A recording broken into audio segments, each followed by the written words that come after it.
Matondo mingi na bayeba sobozuli bakuma lamu ya kolanda biso na nzela Vision Plus Télévision ezalaki eza penza esengo ya koyeba ke botondi omolongo mobimba pona kolanda biso mokolo mwa lelo toyambeli bino mwana mboka le prophète John Ngefa oyo wapi elongo na ye tokomeka kosolola makambo ebele na makambo yo ezotala religion politique ya mboka na biso. Prophète John Ngefa, mbote na yo. Mbote Monsieur Steven Nzambe ya pambola yo tozali pona pays. Tokotika bosolo te. On doit dire toujours la vérité. Bato bakena ki fanatisme mais ba continuer na yango. Biso pe totika na bosolo to continuer na yango mais tozobundela ko bo libération ya Congo to bondela nzala. OK. Tata totika émission na boko na yo yanga bita kos na Yuda. Tala mboko yo Congo tala pe na kambo ezotambola te. Pe pesa ko souffrir to ebela ko tosala yango te.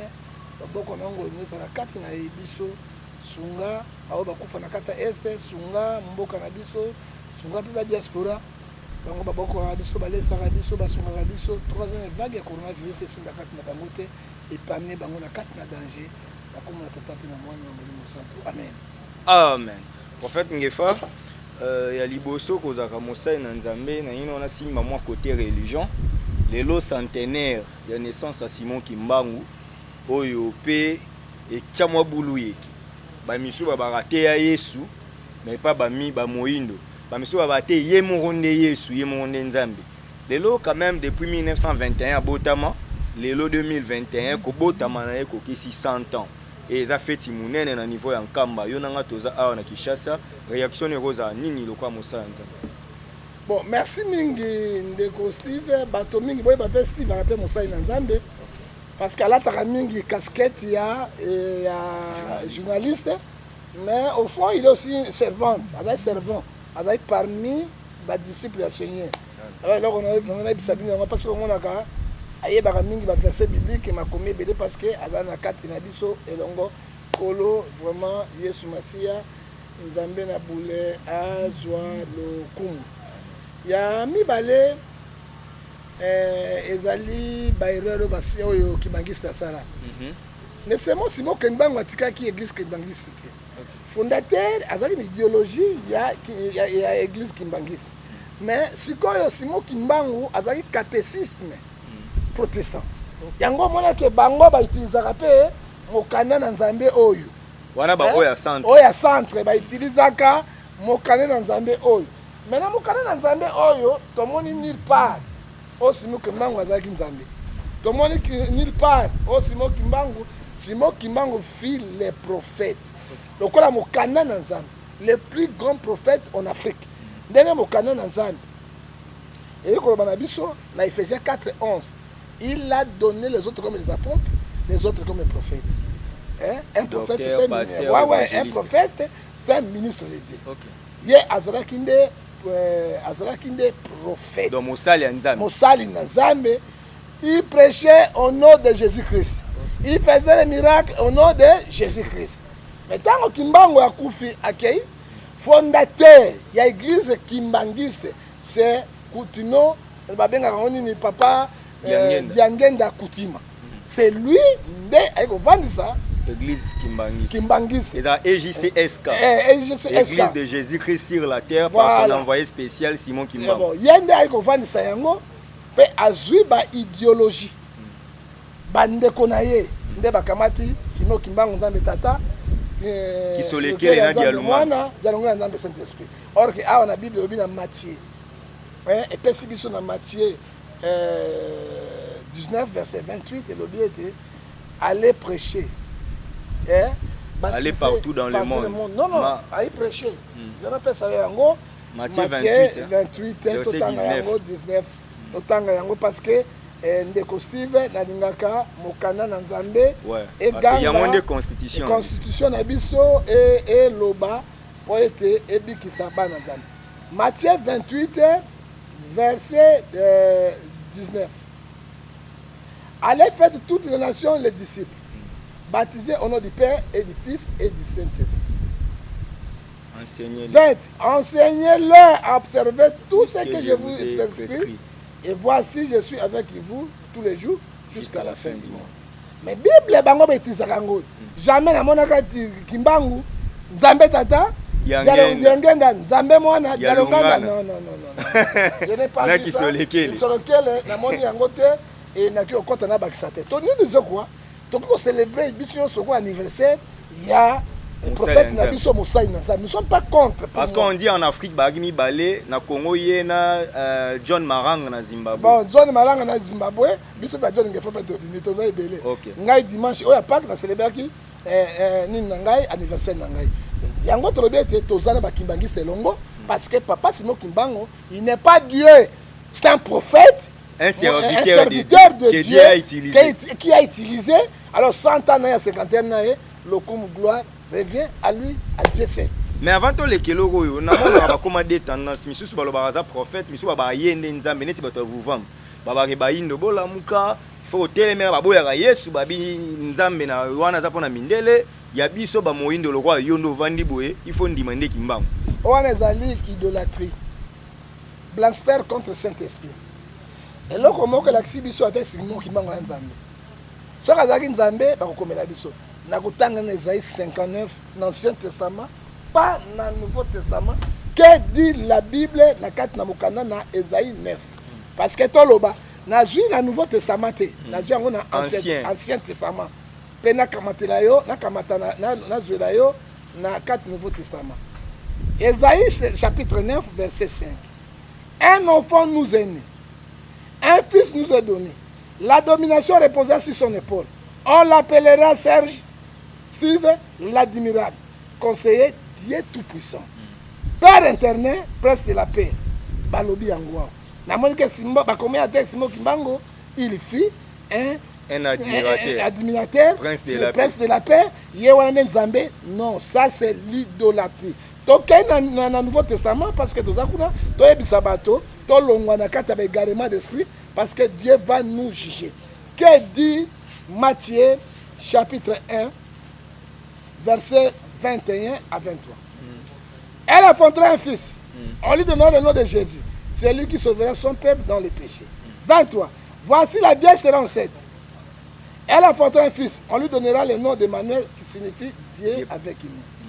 Maintenant, Kimbangu Awa dit avec nous. Nous disons ceci. Kimbangu n'est pas Dieu. Kimbangu, c'est un serviteur de Dieu. L'honneur et la gloire revient à Dieu. C'est parce que lui-même, il prêchait au nom de Jésus. Il guérissait au nom de Jésus.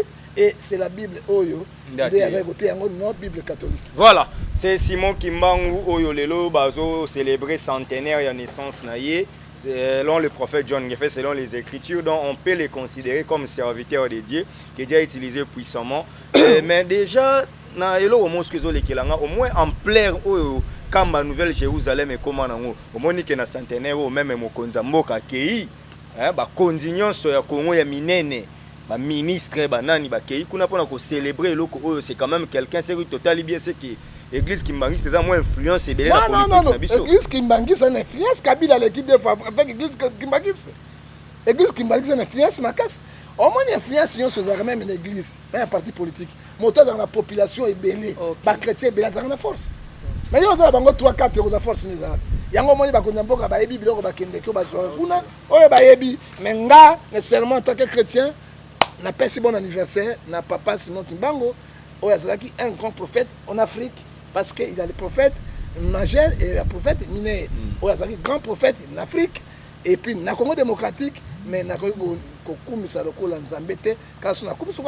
là c'est l'idolâtrie, c'est que la Bible met de fond. Très bien. C'était la religion parce que ça fait partie de l'actualité. On doit avancer maintenant cette fois-ci avec le prophète John Ngefa. Prophète John Ngefa, juste après un Kamba, chef de l'État Fachi, à Sikoyo, visite, il y a travail. Nous sommes à Kampala, na Uganda. Donc, il y a Kamba na Tongo, à Sikoyo, Kampala, pour nous Osala Moussala. Quand même, de ce côté, nous avons au moins un président, à Tambola, à Luke, à Rabiso, à investisseur, à Zokende côté, à visibilité, à Moka. Les lots, quand même, au comme il mieux vendu avec Fachi Béton. Ndeko Steve, vous êtes un journaliste chevronné. Merci. Là, on a un sentiment. Il y a une capacité à journaliste, parce que là, on a un journaliste, on a un domaine. En forgeant, tu viens forgeron. Ouais. Celui qui fait la mécanique, il vient mécanicien.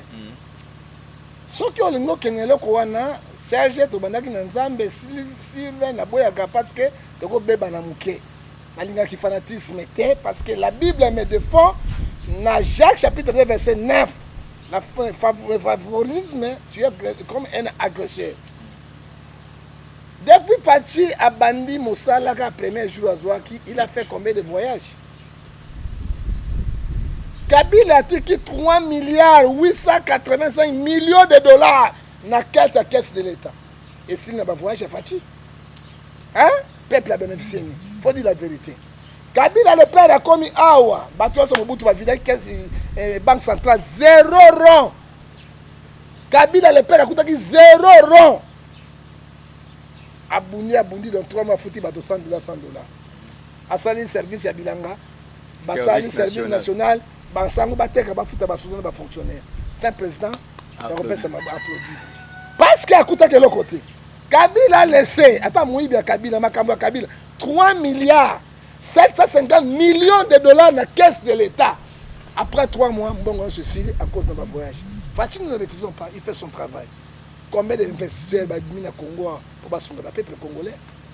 Mais babina Qatar qui rejoindre ça l'avion aéroport plutôt aéroport on a besoin comme mukie ba avion royer belé faut ba fongola ba piste quand c'est tawana ba kata moi une bonne partie pour ba fongola ba piste aéroport comme un aéroport moderne. Discours politicien et ça toujours discours démagogique. Mais discours ba bien technique. Dia ko sala comme ça.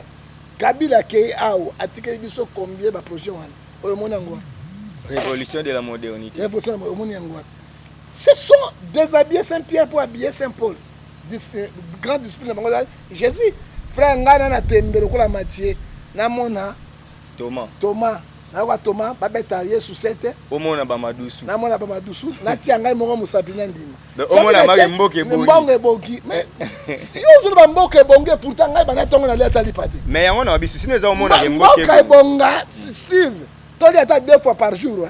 Soko moni mboka banyao basili. Tosi kolia banyao. Mbwa mona na kate. Soki mbwa azole kaka soki beta ou opesi mbote mbwa banimbangu. Mboke kufi. Comment tu as dit que tu as dit que Zamba. Steve. Ce que tu as dit que Basili, tu as dit que hein? Tu as une catastrophe naturelle. Tu as une crise politique qui il faut dire la vérité. Tu as dit que Yami Balé, monsieur journaliste. Suis à Bissot Congolais. Évolution. Suis à Bissot Congolais. Tous à libérer. Non, on va que nous investisseurs assis sa guerre à Est, assis sa on va déstabiliser. Ouganda aux pas na bango, ce sont nos ennemis. Hein monsieur? Ce sont les Rwandais aux pas na bango, ce sont nos ennemis. Hein? Pego abutilika na zéro. Mboka ni na mona na Est kuna zomona bazoko timola l'or brite à zéro bo bazo timola ngubu. Pays les plus bénis du monde. L'or babuka kati ba 10 mètres banine mais bazo zwango likolo au monde ngwa positif. Na mokili ni. Mais tout d'abord qu'on va investisseur wana hein stabiliser nano main d'œuvre ya biso moko ba congolais. Biso moko stabiliser pe ba guerre esila. Dès que ko sila kate investisseur moko ko ya ko sala pour na perte te. Aibi à tout moment ça pas barder. Papa bandi maraba signaka exécution problème sous. Est-ce que le Congo démocratique est sécurisé? Non. Voilà. Maintenant, dossier pays pays yo, ko cité Rwanda l'équipe binotro nazo avertir yo Rwanda lobby cette fois-ci, ce ko tangé na massacre bafundi bande quoi résistance notamment au Dombo, ke ba lakisa bango ko tenini bango nde baboma bat na Congo. Bondumba batiaka batokuna batiaka bango congolais. Bazu mwasi ba pelisi nzete munene bu. Batie na fumangani ebimi na munoko ba mondumba sont les Rwandais. Ah tango bazo kata ba congolais ba mitu batika hypocrisie. Parce que batika hypocrisie de ba Rwandais ba kotala mitakala na biso yonso. OK, bo saka na batute? Hein? Ba mai sont nos frères. Hein? Autant de fois ça na kivu kuna. So bango bazate, ba kule sekende kalati. Ba boto na ba kanziango. Hein? Batika kotia biso la politique Autriche, nous connaissons. Hein? Arrivé à Sabango, ngala ko la Sabango ta kabila le père yaki. Combien de barges ya ba Rwandais bango ba ki ba utu combien na fleuve Congo? Les images sont là, ils ont on ni communauté internationale. Hein? Jusqu'alors, nous avons besoin de déstabiliser Est à Congo. Ce sont des Rwandais, Burundi, Tanzaniens. Hein? Bafundo Dombo, biso pesa ba preuve. Hein? Pe monter pe na malamoko. Mindele ba sakana ba tuté. Ba yebi makambo wana. Mais bah nico si sangote parce que bah zorba richesse na biso bah ibaka pas de trimboka mboka zéro donc minele pe baza ba complice bon prophète John Ngefa le gouvernement anecdote moko yana sekisa yo bandeko mo balobi Yesu akufi asekwi gouvernement sa maluko ndezo bimarati pour pas qu'il ait na koleka donc Yesu akufi asekwi mais gouvernement zo bimarati yo poza moto yo analyse la politique bien et là on ni cause na minute ezo bloqué et là que zo bloqué biso mais c'est Steve Somme 111, verset 11, on dit la crainte de Dieu, c'est le commencement de la sagesse. Hein? La crainte de Dieu, dans le piège des morts. Hein? Ce qui est là, il y a ce koufi assez que nous avons fait, puis ok. Mais il y a fait à Pâques. Et ça, c'est une signification. Pâques juif, n'a pas que chrétien. Mais n'a pas que juif. Par exemple, célébrer en gros, ils ont action de passe. 430 ans, na boumbu, des mokolo babimaki. Il y a des Pâques juifs. Pâques chrétiens. Yesu akufi na masumu na biso asekwi pe pour la tozo. Pas chrétien né en S. Et na S. Ouais, juif né en S. Ça S. Encore bino batamukanda, mais le cabino ça va. Tu vois la Bible. Bible ça. Ce que yoki yango c'est comme ça. Mais koloba ezali manque de volonté politique. Hein monsieur? Nous sommes dans l'otage par les politiciens congolais. Bana ma peuple. Hein?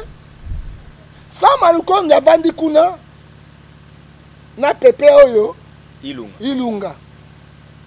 Na suite ya le fleuve c'est $8,500 américains par jour. Yena ça maluko bazo sala, yena papa pepe Ilunga bazo sala lokola 8,000 ça fait $17,000 par jour. Mais $18,000 par ça pas 30. Ça pas 3 mois. Et que quand on a atteint des niveaux étage, il y a maman monté. Et que quand on a atteint Serengeti, et quand on sait que ma belle, moi 1 mètre, toi 2 kilomètres, il y a ma belle. Il y a ma boule. Toi attends qui me pointe. Mbongo zo kota chaque jour et me la rater. Bazo consommer. Il y a un autre que les basama lukondi. Donc bazo des premiers ministres en charge. Des premiers ministres en charge. Oh papa là pena lembele akala a salak de l'autre côté, hein? Bazo jouer na charge boy. Nana na perte. Ce sont des peuples congolais. Hein? Mais c'est na quoi bisayo. Comment bino bozo quoi que le gouvernement bino tout est changé. Et ça a un avantage de peuple congolais. Gouvernement ba warrior ba guerrier. L'autre côté ezali un avantage de peuple congolais te pe loko moko eko changer te parce que ba na volonté politique te. Problème est au mabiso de Steve. Motema mabe ba congolais.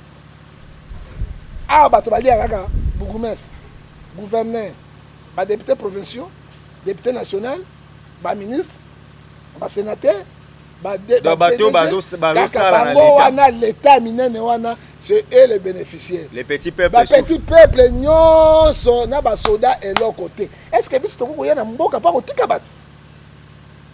Toko yana mboka lokola Congo pour laisser les gens les individus. C'est postuler kaka. Ngai n'a postulé un esprit nangai lokola Mose de Mututu qui a lutté contre la bataille. Il y a Masson de Mandela abîmé comme président à comme bourgmestre pour tout le monde. Nous sommes là pour nous dénoncer, pour nous bonder la mboka na biso. Alors messieurs journalistes, tokolo bana ko banga nzambe, oyebi volonté politique ezate. Ezali volonté politique. Oyebi que Tshisekedi aussi yango te pona. Hein? Bato comme makila bazongi. Bakimbuta, bato peuple boya kibam. Ndena moni yango bina, je ne sais pas. Yami bale. Mboka etamulaka na mibeko papa. Porte-parole gouvernement zali. Porte-parole président Sazali. Comment na mutu lokola? Secrétaire général de PES. Devant le parlement debout. Parlementaire debout ba ibani wa. Ko pesa secret d'état. Saki gouvernement zo bimate. Ezali kabundi te. Ezali chef de l'état. Moto azong siliste aboy pa basi bana katite papa yo mona wapi na mboka nini. Pas parti présidentiel quand même. Même parti présidentiel, non, il faut porte-parole gouvernement. Porte-parole primature. Il y a un noncé biloko wana. Quand son moi porte-parole à chef de l'État Azali.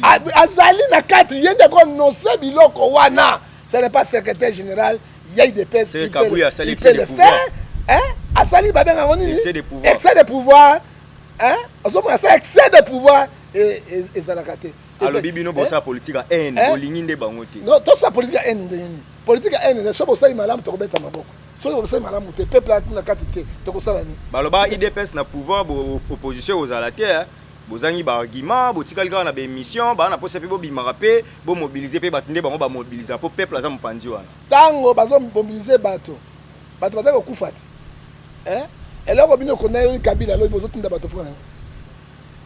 Alors vous connaissez Kabila lobby azo boma azo sala boy bo tinde bato pona nini ata batango ba bimi bénéfice na bango ezani bénéfice ezaka bango bato ba pouvoir on est membre IDPS le ngoliso munyere olata munyere atatuka bishi na atatuka bishi to siko ngefa parce que no pesanga mutu pasi le peuple ça se retrouver te to dans la politique NT monsieur to lingi mboka na biso to mona évoluer to lingi mboka na biso so la na Afrique centrale.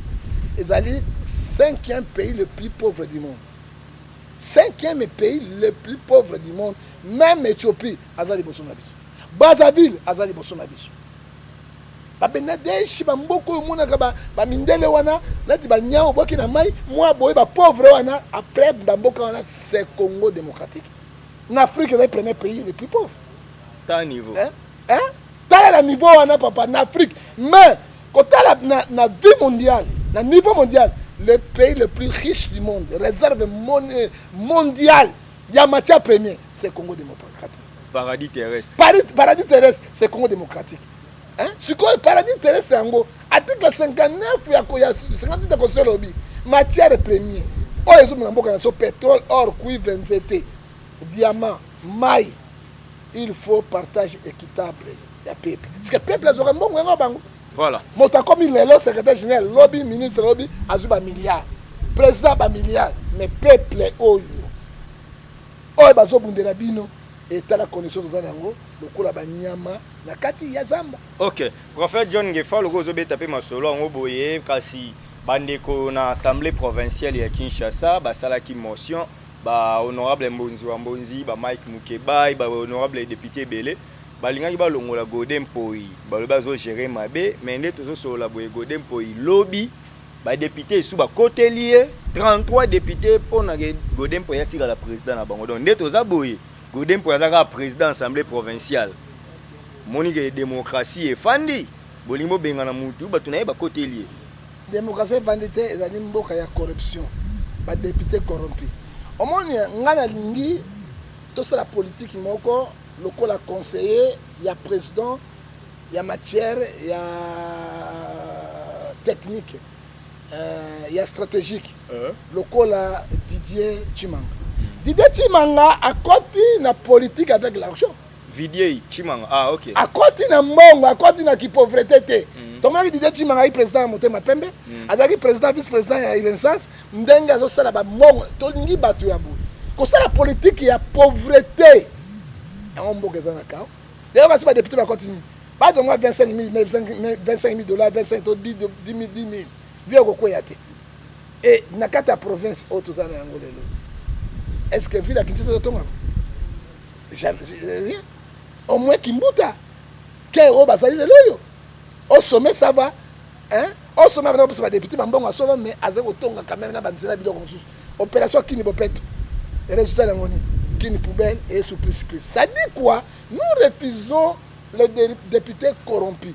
Pour la Bible, on a la papa, ndeko epekisi biso corruption. Parce que corruption, ezali eloko moko oyo ezobomisa mboka. Soki tokai kaka, balingi basa motion de défiance, bakoteli président, basali boye mboka ekokweya pe mboka ekei na pelengendu pe na poloso. Yango makofi ebundami kuna. Yango makofi ebundami na ndimaki ete Godem Poi akokweya te or que ezalaki Godem Poi akende parce que atika mboka na atika ville ya Kinshasa moto mosusu akote sika wana po atia pression na gouverneur soki simbite basali pe motion de défiance contre le gouverneur akei batie bato bakoza na souci ya mboka ndeko na ngai kotikala ete bakoti epai ya Godin Mpoi mpona koluka misolo sadi quoi la démocratie ezali kofonctionne te toza na état ya corruption état ya pelengendu état ya poloso état ya ngoto bobo état ya lifobo état oyo tobengi toyiboyi mpe état oyo tobengi kpeketele mpe tozali na état oyo tobengi yango mpeleda caraive. Voilà, mais déjà makambo yango eza mwa drôle kaka na Kinshasa awa déjà né na français baba les torchons brillent donc bazoyokana te lelo vice gouverneur ya Kinshasa Néron Mbungu azo démarrer gouverneur mikolo oyo donc toyebi te so tobenga oni mikolo oyo basorti médiatique na zolo barara kini bopepele simba te baza na programme te baasosiaka ye te batia mopanzi est-ce que na niveau na bango mibale wana bakoki kogere bango moko te fali babimisa na TV eza nzambe moto aconfondre bao qu'est-ce qui se passe parce que lelo ndire Kinshasa ekomi abandonné bato bazoswana na bango. Steve soki tozomema mboka ezangi bolingo pays ezotama na haine baautorité bazotama na haine mboka wana tobengaka yango ya frondondoge sadini sadi quoi soki omoni secret politique d'état ebimi libanda loba bakei oyo tobengi mbwa aswi mbwa soki tomoni Néron Mbungu aza moto ya PPRD ya Ako c'est PPRD non monsieur Ako c'est bata FCC et pas ya Bologna moto ya pembe wana ya Bologna soki tomoni pe lelo oyo gouverneur ya ville a moto anani ya PPRD soki omoni bazoyokana te je l'ai suivi ça dit quoi Néron Mbungu akomi na poste azala titulaire et pas de la titulaire il faut me déstabiliser titulaire na ye après qu'on déstabilise titulaire na ye bakotia bambongo na ba député provincial basala motion on a destituer yanga banga bana na Godin Mpoi so Godin Mpoi akei batie moto na bango ale deuxième moto zaki nini gouverneur yango moni pe gouverneur pe na mayele na ye ya poloso ya pelengendu alors bi jamais ngala okufa pamba te akangi beton gouverneur bani ko yambane ba député na bato na bango pona ko solola parce que na likambo l'amour bible lobina proverbe 12 verset 10 l'amour couvre toutes les fautes la haine est source de querelle et l'amour couvre toutes les fautes la bible nous dit proverbe 12 verset 10 les querelles est source de querelle la jalousie ressuscite le querelle, l'amour couvre toutes les fautes. Mais pourquoi yende bazo associé la vérité batika ebongo bapesa ya tamutuka te banoma anomare loko te do ya za wana étiquette kaka étiquette te vice gouverneur azali pona administration mais si go gouverneur tu as pona exécutant c'est ça bakabula bataki alinga komani non quoi bien repesa ye so gouverneur ça intérim elle retourne à démocratie. Est-ce qu'il y a un vice-président de la République à la étiquette? Est-ce un président, vice-président de la République à la étiquette? Il y a un vice-gouverneur à la étiquette. Mais c'est pour l'administration. Après, on a fait tonga. Na maman yemo, ndenge apesa tonga ya pulu, bisiko ezali, mais na exécution. Mais non bon gouverneur. Batika kwa mbulia bato, po bango moko bakbolako. Bango moko bazala bisengo na bango na ba premier mbongo na bango peuple ezokelo ko moko te batika biso bombulema inutile parce que guerre bango mibale tango njoko mibale babundaka na zamba matiti ya mike c'est gouvernement ndezo souffrir. OK, voilà Kinshasa ezo souffrir lelo, Kinshasa a un problème en leadership mais au sommet ya Kinshasa bakonzi bazoyokana te. Donc to koti place wana te o eza décryptage te ana yambi na moto na nzambe awa zanke analyste politique azopesa mabanzo na ye. Avant si maintenant question souka parce que to comme na souka mais dossier ya mwana na biso exaucé o babomaki na Kimbangu on dirait bo lobela ngote bo betango kara ya Russie a bat ba lobela ngo miko nyonso Thérèse Kapangala mais exaucé o ya kufi na garde corps ya député ya bomi on dirait likamwango ezo le kaka boye to komi na niveau nini yo lobela peuple lobela ta mwana ko non ndeko na lobeli yango je crois je dis boya tokota kuna terrain. J'ai dit on a côté kuna le mercredi, le mardi mercredi, j'ai dit to comme na terrain total ezali mawa. constitution, il faut tout respecter la constitution, messieurs les journalistes. Constitution, ezali lokola mokanda oyo biso ba chrétien. Ceux qui payent les autres sa constitution te mboka wana ezali ya mopotu. Constitution epesi ndingisa te président apesa ordre na basoda ababoma bato. Constitution epesi ndingisa te ke yo général boma bato. Oya bomaki Rossi. Il était protégé par le gouvernement de Kabila. Lelo Azawap. Azako Samba, il mérite d'avoir 20 ans de prison. Makila moto.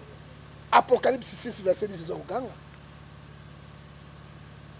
Maintenant, qu'il y a un soldat, député Moutassara Kamibeko, député Moutassara protéger le peuple naïe, député de Bisto Potakabino, au commis criminel. Moi, n'exaucé. On peut si ordre na soldat abeta masasi. On a honorable Florent Lebe Mopila. Lebe Mopila, yoka como Mopila. Yoka como Mopila. Azaka bourgmestre Bandal. Même azaka bourgmestre ba atike ba dega na Bandal. Et José moi mbule saraki abandi a genou, tanga fungoli, afunga bitre abib abenge papa. Mopila.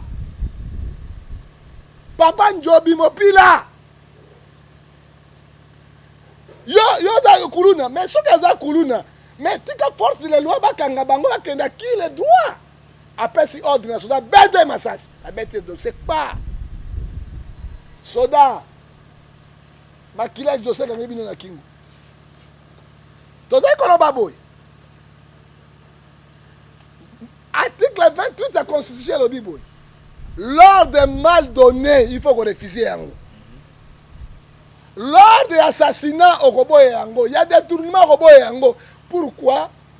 Autant si député, mon pile parce qu'en voté yo, au bomi mon dossier.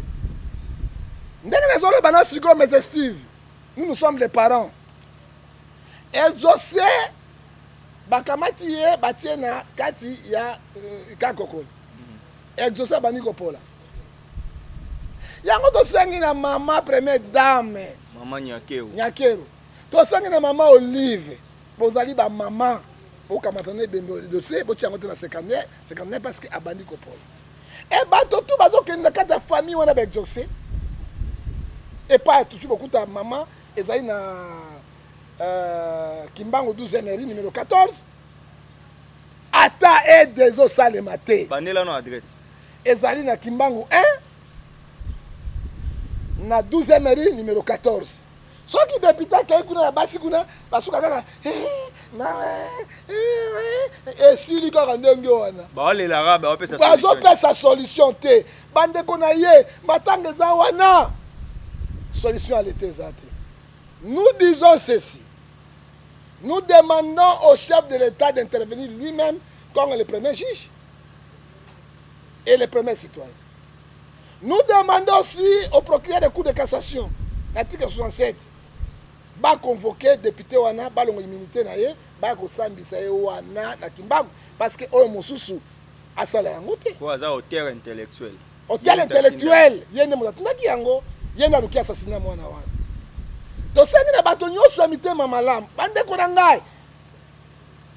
Mwana ya Kalambai kaka oyo maman a bimika na base na ye mwana banga sema Congo boy $20 wa ku on a peigné le Kalamba mais Kalamba mais José aboya Kalamba et José va bomi et des athées et le côté nous demandons les gens de bonne volonté de Dieu yami bare John ngefara ba yidi kambo ya église bosuna totongo yami sa so motabimi amani abatika mbongo ebimi wu mais oyo bato ya ndenge ya bojoba oyo bakongolais bazana yango toza na cas ya exaucé epa ya mama Élysée na bosa numéro nezalaki awa botinda contribution na bango na contribution oyo ekosunga mwa café ne bato baza koya mwa batransport ndenge mpe bavocat bakoti tozwa likambo et puis na impliqué bajournaliste merci mingi bosali mosala parce que likambo exaucé do bamokili mobimba nzambe apambola bino apambola bino botiki John Gefaye mon côté bino tout bokoti na likambo oyo parce que toyeba ete qui journaliste dans 4 pouvoir to moni mosala na bino donc mokili mo bezo kankati nango mais ce que nous demandons aujourd'hui contribution okokotinda na numéro ya mama Élysée ou bien epai ya ngai moko ekokoma mpe kuna na 00243 89 610 49 41 et tosenge ete bato nyonso ya bonne volonté totia maboko et tomettre fin na bamakambo oyo. Je vous donne l'exemple. Na Lille babambi président français Macky Akopola pas mais je ne sais pas kaka garde corps qui a fait ça balongoli Macky Akopola mais ce qui bili ba président africain ta pourtant moto moko aye mwana poto moko azuka sapata bambi Kabila babombi 6 places Matungulu 6 places. Est-ce que là la démocratie ezali dossier ya Matungulu babimisa yango famille ya Matungulu contre Kabila basamba. C'est lui qui a donné l'ordre. Basamba yango. Mais nous refusons parce que à midi en la prison. À midi en prison ba souffrance les kaka. Nana ebisa ba bomaka été. Ata midi en prison. Ba bomi ba djeme ki ba bouki gorge. Ozomona soko du kingo ba bon ba tie à midi en prison parce que nini ba hôtel ya makila ba salaki. Yango tolobe te boy. Ba sambisa tata oyo. Alors ça la 180 ans en prison pété ya ba ninga mususu. Voilà. Pour nous rechiquer, la vie humaine est sacrée. Donc peu importe votre fonction, peu importe votre rang social, nous devons conserver les vies humaines. Donc si on reprochait quelque chose à notre regretté jeune garçon exaucé, ce n'est pas de cette manière qu'on devrait agir. Donc un policier qui est censé protéger la personne et ses biens, c'est lui qui tire à bout pour autant jusqu'à ce que cette personne perd sa vie. Ça, c'est vraiment irréprochable. Et que la justice soit faite sur le terre intellectuel, sur le terre matériel. Et aux bien, c'est ça les droits. Quand on parle d'un état de droit, il faut tous aller. John Gefa, on va chuter, mais quand même, yo, olingi ko assister te, baninga mususu. Lelo yo, on a prêché l'exemple. Bino botikali ba Pierre, ba Jean, ba Jacques, nakati à Jérusalem. Mais un apôtre que vous avez traité de païen, un apôtre des nations, accueilli qu'on prêchait les bino musiciens profanes, héritier Watanabe, Ayembi, on me dit souvent, on est salibèze, malamongo, batunyo se bavani malamongo, vraiment héritier Ayembi, et salibino quand même bien, bino pe fobo kenda na mukilibo péché baninga. Ndeko Steve na ba poser question ana go le kangote. Bible zo bisabiso na mukana Matthieu lobiete. Biloko na malango apesa na bana ya mboate. C'est Jésus qui a dit hein. C'est-à-dire biso toko kende pa na bango te ndenge Jérémie 15 verset 14 à 17 bango de bako pa na biso. Papa mazaki mwana na ngai. Papa est un grand musicien international. Quand j'ai prêché Papa Wemba, na prêché qui na ndako na non na village Molokai. Et Papa Wemba na insisté na ye abandi ko église awa na banda to sambina elongo. Papa Wemba na kana na ndako na ko te sango malamu na kende ki na biloko wana. Ba bezi musu to sala to finisa Yesu. Et ce que tout le monde nous ne refusons pas. Yo moko za héritier. Yo moko za pas ya moto nani fali pupa. On a suka wapi? Il y a un prophète Denis Lessi, il y a l'igni bapagan. Na lobi ya monsieur. Ba musicien so ya musicien nyonso ya oyo ba betaka ba kende pa ya évangéliste oyo na limité. Kabundi wale. Na mona kabundi lesa kende ba répétition na bango te. Na mona kabundi lesa kende ba répétition na bango te. Rôle na ezani. Matthieu 11 verset 23 na mikumu na bino pa na bango. Matthieu 10 verset 1 to prêcher bango ba pa na Nzambe. O tozo luka ba base. O to papa tozo finga Saint-Esprit. Hein? Et puis blasphème contre Saint-Esprit. Il faut tellement ezali wa. Si je te dis en tant qu'homme de Dieu, ezali soni mingi. Kotala ndeko. Ye moko fali roi des rois leki batonoso. Héritier watala roi de la Rumba. Ya Rumba. Yo moko nde Nzambe ebisi, Nzambe laksaka pona bango ka mikolo nyonso. Okozala songolo. Et puis héritier zoemba, on me dit souvent que Jésus n'était pas noir. Yo zobeta motema na. Mais oso seka Nzambe. Ayoki charme. Quel charme. Oso seka Nzambe. Papa biloko oyo tozo lembisa kondima ya bato. Tozo lembisa kondima ya bato. Bible zo ebisa biso. Matthieu 6:24. Tu ne peux pas suivre deux chemins à la fois. ou bien tu suis Jésus, ou bien tu suis Momo. Ou bien tu es ça. Ngai na sengi, ou bien tu es prophète, ou bien tu es frère. Frère, ou bien papa Ngefa. Que combo wane komi combo ya bosoto.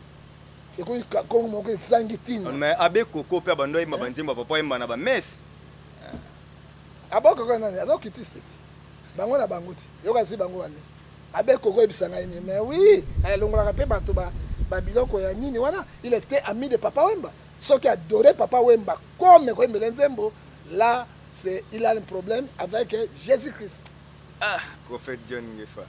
Webi avec Coco na ma messe vraiment ayemba ba soki yote ayemba banzimba Papa Wemba. On est allié également na c'est Deutéronome 28 verset 28. Mais ayo lo baki ya Denis le sozo lo baba. Hein? Dieu l'envoie l'esprit de garement, personne ne peut te sauver. Et alors, que dit la Bible, messieurs? Donc, comme il y a Souka, Sikoninga, Moutou et Mata. Jean 12, 43. Ils aiment la gloire du monde que la gloire de Dieu. Quand toi, tu es là, papa, ouais, il y a messe catholique. Ozoyembela héritier, Ozoyembela fali. Frère, le foot en Ezali, Romains 6, verset 23, le salut du péché, c'est la mort. Mais on dirait que nous sommes ingrats et pas Denis Lessi. Parce que nous sommes Denis Lessi, ça, on a un cas. C'est quoi, on retient dans la mabe, Steve? Donc, il y a une autre qui n'est pas héritier. Il y a le barrière de père. Père n'a nini.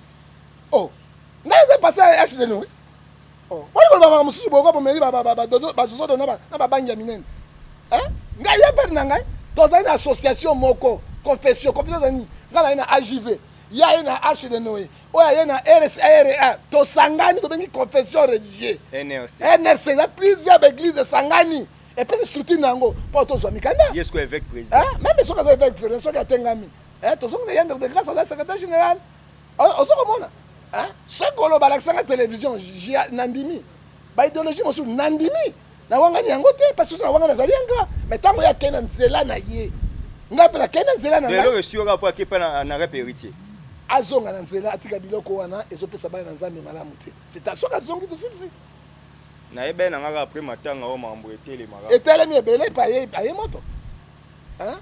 Moto kwa héritier ata héritier imbi kembo na ke ngai na ekokota ngai te. Na osima motema te. Bon na yebi misala na bango? Na yebi misala na bango?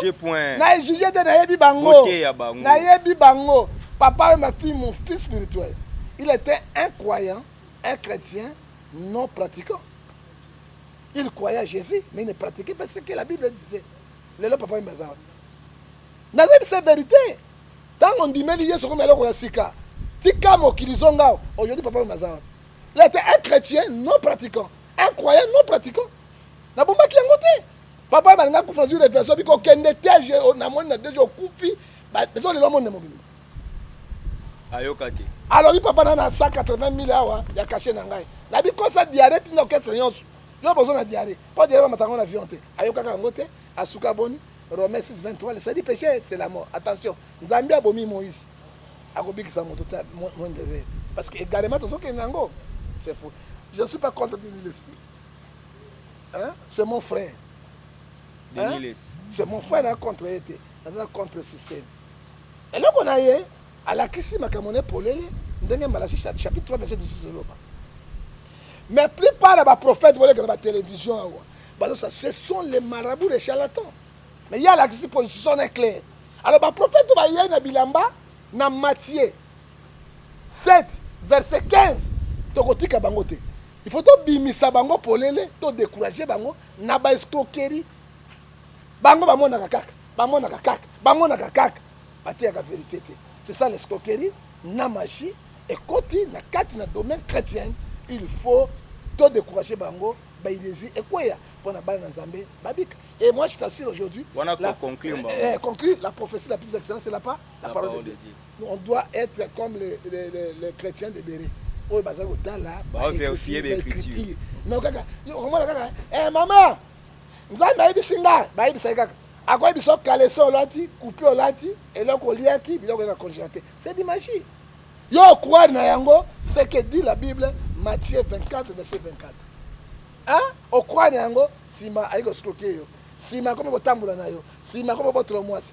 Petit frère nangai, o la menga papinge fa, roi de la sap, professeur de la SAP a tombé victime na mwasi na ye na bana misato un prophète moka lokuta na ya choko na Lubumbashi basoka na mwasi ne lelo ale lelo na zoyi bisoke libanda kufi apengani petit libanda atikali po prophète na ya est-ce que ya koza beni misala na bango yango Bible lobi Matthieu 7 verset 16 nous les reconnaîtrons par les fruits misala na bango.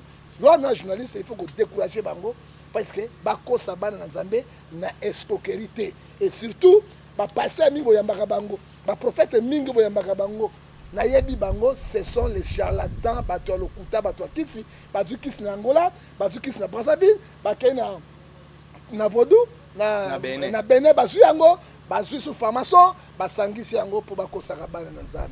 Deutéronome 28 29 29 les choses cachées sont dans l'internet. Il revient ce secret un peu à leur serviteur. Motabandi boye, alors ça coule 100 bateaux. Est-ce qu'il y a normal à vous-même? Écran prophétique. Hein? Écran prophétique exact. Écran il y a mensonge, il y a poloso, il y a isolo, il y a pelengeni. John Gefa, tu reviens sur la émission, on habite Bambo TP au Bagio Tikaliga na Yesu Yemoko. Tu suki kawana. Dès qu'on a sepali mingi, n'a pas sa bonne information malamu. Un apôtre mon commandant Chokon, où il y a une carte na Brésil. Et c'est un fier. Comment un Congolais le colanga azo bonde la atie drapeau ya biso ba Congolais azo bonde la chef d'état brésilien et c'est un fier. Tala batu ya Nzambe bango on doit les supporter, encourager.